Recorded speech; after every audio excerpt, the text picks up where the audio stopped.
guys ready to get to know some more artists tonight? Well, ladies and gentlemen, we're about to get to know two-time Grammy Award winners. Some call them Australia's answer to Coldplay. We're gonna see them here later. Give it up for King and Country! I'd love like I'm not scared. Give when it's not fair. Live life for another. Take time for a brother. Fight for the weak ones. Speak out for freedom. From faith in the battle. Good to see you guys. This is awesome.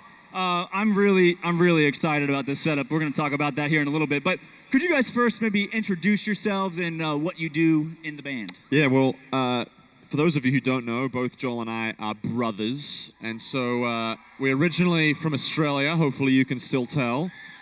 Our accents have been compromised by you Americans. But both Joel and I are essentially lead singers in what we do. So that's essentially what we do in the band. Awesome, awesome. Well, these guys are road warriors, and it's my understanding that you guys had a rather long day to even get here. So we would love to hear about how your day went down. Yes, very quickly, we started. Do we have any Colorado folk here? Yes, you up there. All right, so we started in some tiny town that I can't even pronounce in the heartland of Colorado. We did a show there last night. Got in 3 SUVs, drove 5 hours to Denver Airport this morning. I'm sorry, did you say Denver Airport? Oh, Denver Airport, yes. Flew from Denver Airport, barely made the flight, by the way, within about 2. They were closing the door and our last 3 guys snuck on. Like it's like the sliding through. Hold on, wait. Literally, like Nice. huffing and puffing the whole deal. Got on the plane, flew from Denver to Nashville. The tour bus met us in Nashville, and then we drove. Yes, Nashville, represent. And then we flew from Nashville. We didn't fly. We bussed from Nashville to Louisville, represent. Come on, where are we? Oh, okay. 7 people They're like, from we Louisville. Didn't have to work very hard to get here, they so didn't. we're not as They excited. don't really care it's as not much. special for them. Anyway, awesome, man. We were very glad. Obviously, very hard work to get here. Probably a little tired, but man, they made it. So that's awesome. So like you guys said, you're both brothers. You're both in a band and on the road all the time. Tell me how that works out. Family dynamics. Well, yes, Joel and I actually were arch rivals in high school. We didn't exactly necessarily get along very well. And I actually wanted to pursue sports. And during my junior year of high school, I was playing basketball. In the first game of that year, I tore my ACL. And I didn't know what I was going to be doing with my life. And I thought that by the end of high school that there would be something left for me. And sure enough, Joel comes to me and was like, hey, man, what do you think about writing some songs and singing on some demos and just seeing where this goes? And basing off of our previous few years, I was kind of a little bit surprised that he would want me involved in what we're doing. But it's been a wonderful thing to work together with my brother, and we've literally become really best friends. We've been doing this for nearly, many years at this point. And do we have our moments like all brothers do? Of course we do.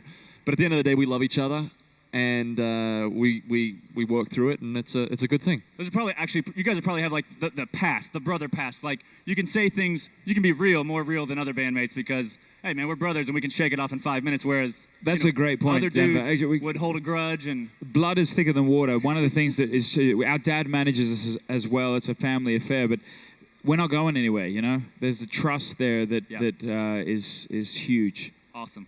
You guys collaborated with Lecrae on Messengers, I believe, right? That's correct. Okay. Did he play that, by the way, 2 nights ago? Did he play Messengers? We just had him here Good. in this very chair 2 nights ago.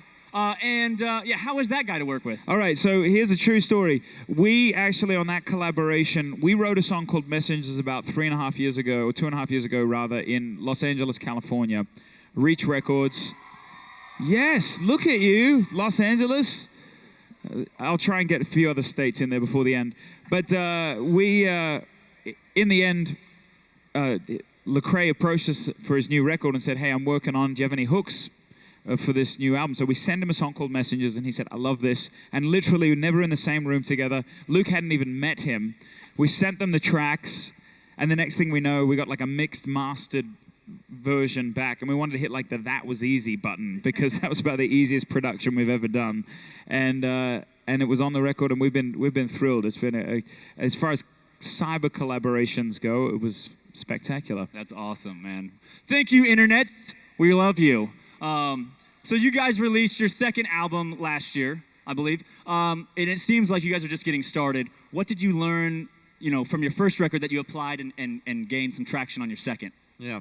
Well, every time you do your first album, you basically have 6 years to write it.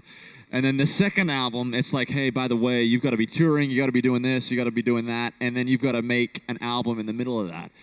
And I think what we were very thankful for is that first album, I feel like, was us kind of getting our training wheels on type of thing. We kind of learned who we are, what our purpose was, what we wanted our songs to sound like. And then the second album, we had less time, but we actually knew more about who we were. And so as far as just learning from first to second, I think the second album is much more real and authentic. We really put our life stories and who we are into the songs. And I think that's been one of the fun things, is having people come to us and saying, hey, I just want you to know that song is as if you wrote that about my story. And I think that's what we all realize, is if you put your story into a song, there's many, many other people that are walking through the exact same things as you. I'm sure there's a lot of people in this room that can relate to that exactly. So, very cool. So on that same line, what is something God has been revealing to you guys as of lately? Slow down.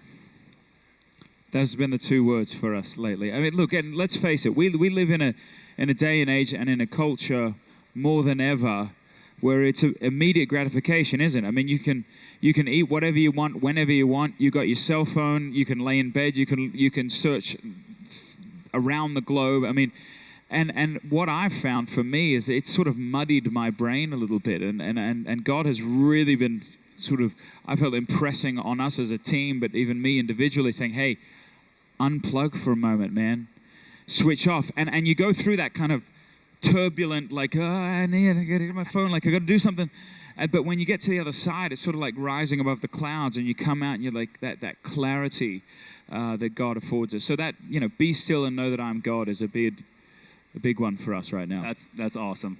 All right, guys. Well, it's time for a fun little segment that we call The Hot Seat. So we got some crowdsourced questions from social media for you guys. Yes. And they're pretty quick. So here we go. We're just going to rattle them off. Chocolate covered or powdered mini donuts? Chocolate covered for sure. There it is. Okay. Who shot first, Han Solo or Greedo? I'm going to go with Han Solo just because I prefer him. Oh, yeah. Yeah. Boom. Yep, the gunslinger. Okay, who got in more trouble growing up between the two of you? Hands down, my older brother did. It's not even a competition at this point. Uh-oh. Luke was like Jesus Christ growing up. So it wasn't hard to be any worse than him. Nice. If you guys were stuck on an island, what food would you want a lifetime supply of? Luke would want Chipotle. Yeah! That's my man. Bring it on. And I would want any Asian cuisine, namely sushi and Thai. Yes. All right, we need to go have dinner sometime. When Denver. Okay. Let's do it when we're Very in Denver. Cool. Awesome. NSYNC or Backstreet? Guys, is that even a competition? NSYNC all the way. Woo! There it is. All right, and last question. Do you fold or wad your teepee? What do you think? Do you think I fold or wad? I definitely fold. Do you think Luke folds or wads? Well, I don't know. I've never been there. So, Luke, what?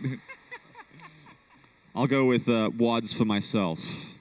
Yes. I think that's the scientific answer there. So Yes. anyway, okay, cool, guys. Well, thank you very much. That was the hot seat portion. So I heard a rumor you guys bring, and by looking at it, you bring like 14 drummers with you on tour. Any chance, is that true? And any chance you need number 15? Because I might be able to be your guy. How good of a drummer are you? I mean, I can timbre. Okay, if you can just timbre, then we don't want you. Oh, no timbre. I'm just timbre. kidding. We do have quite a few drummers, and maybe we could work out something. But you know, we'll see how we go. No worries, guys. Well, I am super excited. Are you guys excited tonight? See them? Holy cow. That's the end of pre-show. Let's give it up for King and Country.